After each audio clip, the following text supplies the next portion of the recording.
أعوذ بالله من الشيطان الرجيم. بسم الله الرحمن الرحيم. يا أيها النبي جاهد الكفار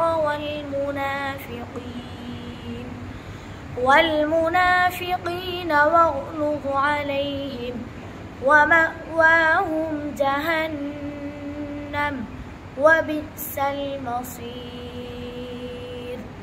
يحلفون بالله ما قالوا ولقد قالوا كلمة الكفر وكفروا بعد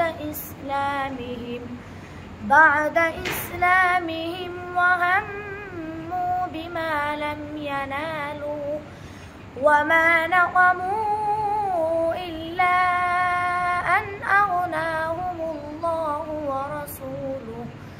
ورسوله من فضله فإن يتوبوا يك خيرا لهم وإن يتولوا يعذبهم الله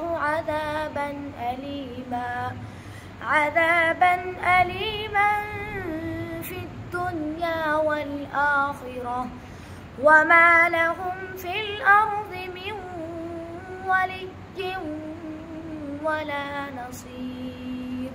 صدق الله العظيم.